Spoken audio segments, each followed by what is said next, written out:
Well, today we're going to have one last look at the main ideas of Putnam's meaning and reference. On Friday, we'll move on to, on Friday we'll move on to Evans's paper, The Causal Theory of Names. Evans's paper is a very, very rich paper. It's really more like a book than a paper. Every time I read that, I find whole discussions I just never noticed before. So it's good to start early on that and try to make room to read it many times.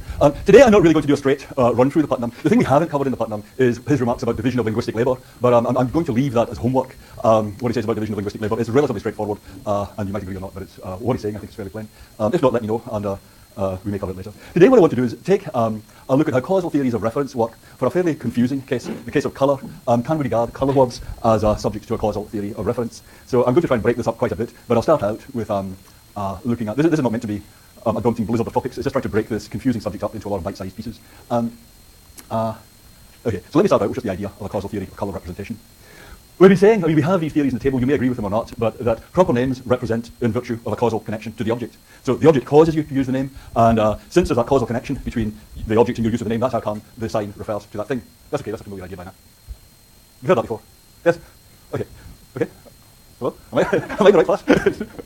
Okay. And similarly, for words of natural kinds, for terms like gold, tiger, water, and so on, you might say, well, there's that stuff out there that is causally impacting on all of us, and in response to those causal impacts of the stuff, we use the signs the way we do. And that's how come those signs refer to those stuffs.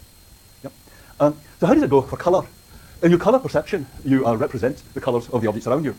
That's all right. You look around the room, you get all the colours. You're representing the colours of the objects around you. So how general is the causal theory of reference? Do the colour representations refer to particular colours in virtue of being caused by those colours out there? Well, here's Locke.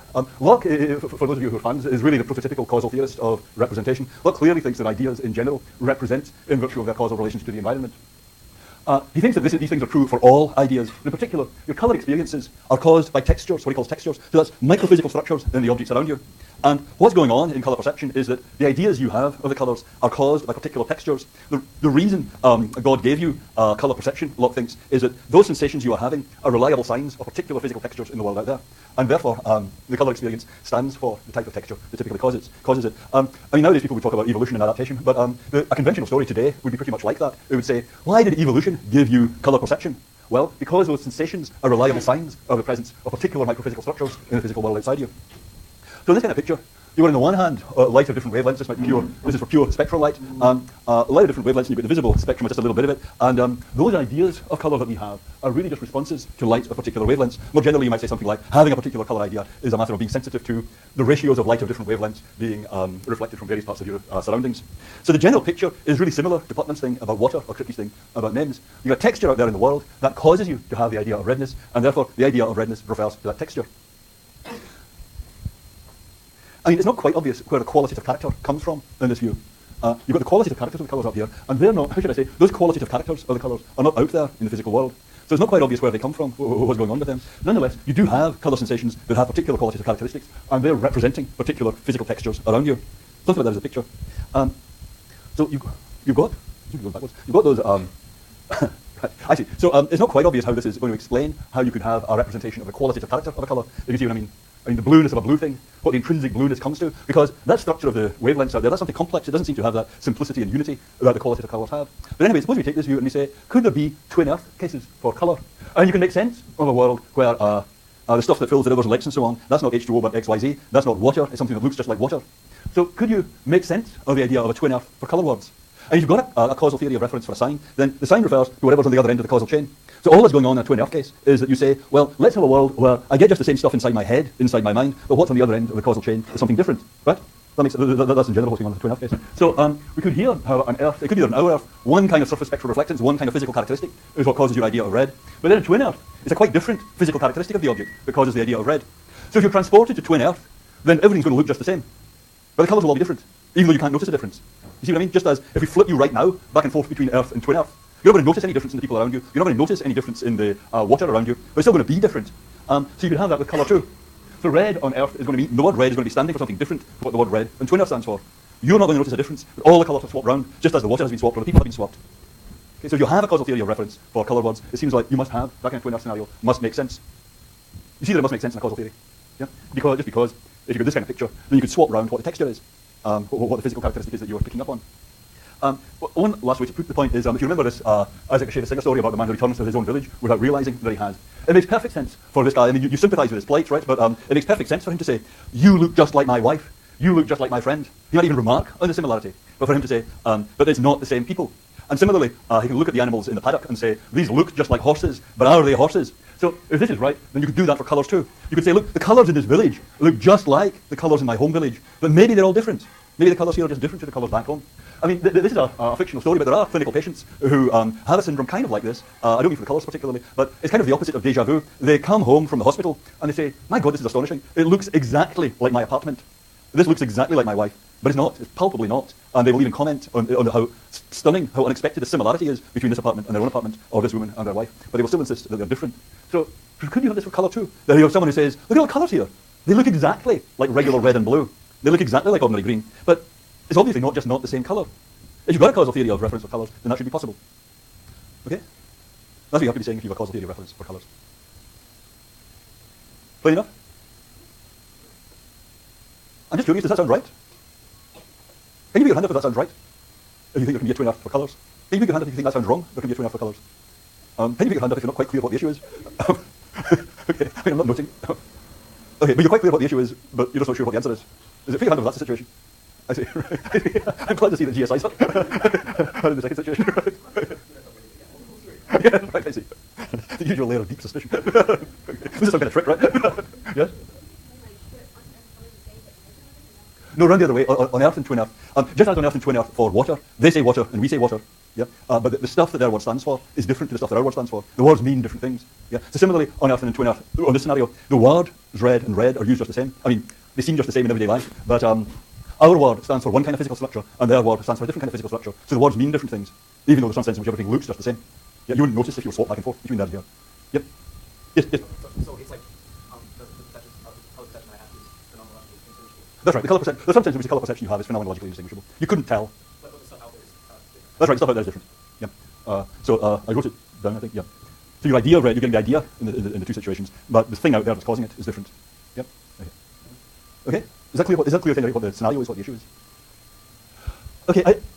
I just want to try and get a fix in this question, because I think this is extremely confusing. I think Russell articulated one idea about colours when he said, I know the colour perfectly and completely when I see it, and no further knowledge of it itself is even theoretically possible.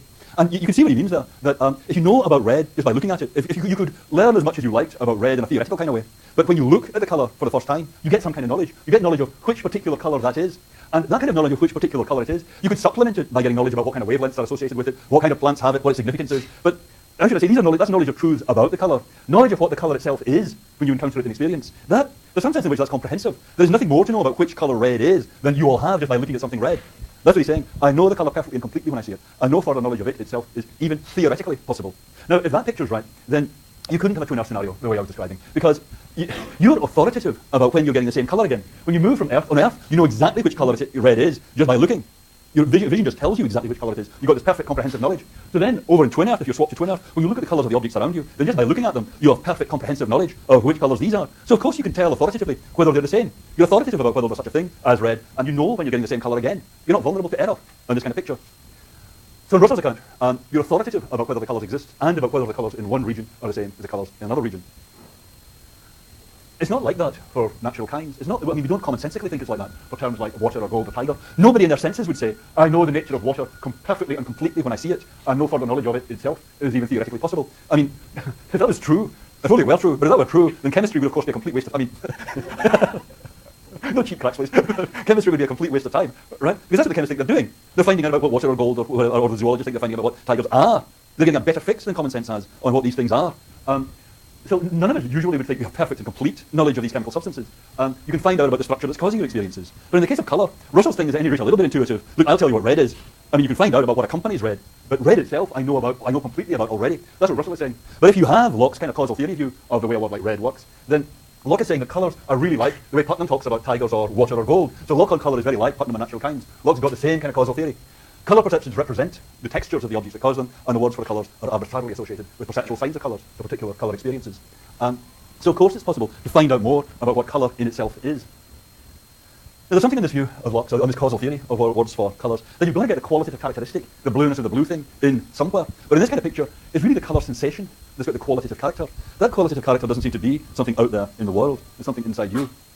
So in Locke's view, the colours, colours as we ordinarily talk about them, aren't characteristics of sensations. They're characteristics of objects.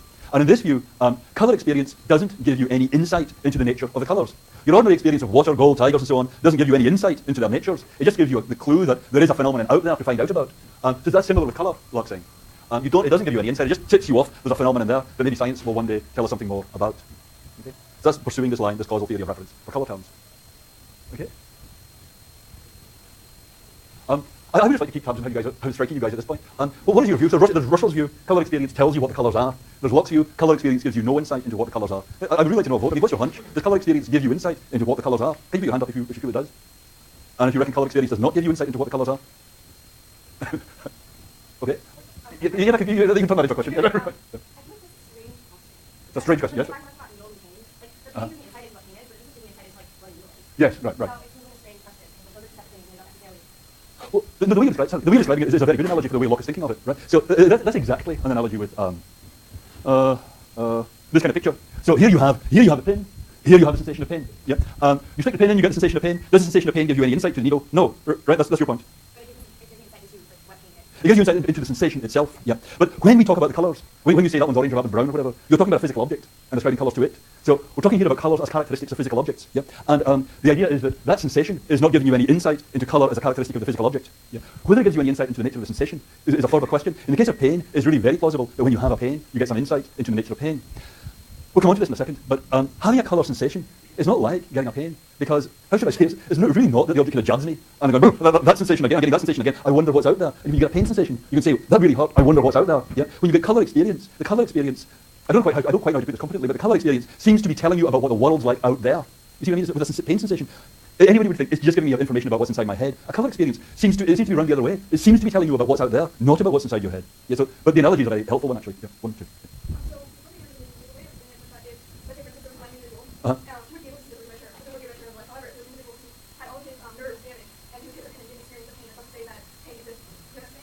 Do this again. If you're someone born blind, right. Yeah. And you're thinking about color. Right. They're not going to. Red. Yeah. Whether or not they perceive it, whereas with a pain, someone who has nerve damage and he was hit by a pin, then there would be no pain because there isn't someone to experience. I do. That's very good. Okay, let me try that a different way. I hadn't thought of putting it like this, but I think let me try playing back your comment to you and see if I'm getting this. This is the causal theory stated, right? So the texture out there is causing you to have the idea of redness. So your idea of redness is representing that texture. That's what the colour is. Yep. So if that's right, then someone born blind should be able to find out about that texture. They should be able to know what all the colours are. Yeah, so it should be possible for someone born blind to know what redness, greenness, and yellowness all are, because they can find out about those textures. Commonsensically, that sounds a little bit peculiar, yeah, because you would ordinarily think, well, that's the last thing someone born blind is going to know about. Yeah, and Locke has this example of one of his learned group who was born blind, who said, of course, he could figure out what scarlet was, and after some research, said, "'Tis like the sound of a trumpet," to great derision. That you think we can't know what scarlet is, but in this picture, he could perfectly well know what scarlet is. Whereas with pain, it's very commonsensical that if you don't have the sensation, well, you don't know what it is. Yeah. Whereas in this causal theory, you could not have the sensation, but still know perfectly well what the phenomenon is. Yeah. Is this okay? No, I think that's a very good way of getting at what's. It doesn't sound quite right. You see what I mean about the causal theory? One.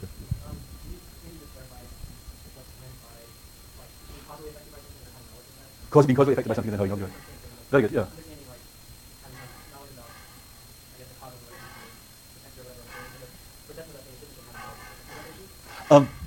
It's a great question. I'm not sure I have a concise answer. Yeah. There is some connection between cognition and knowledge. We'll actually discuss this in connection with Evans more later.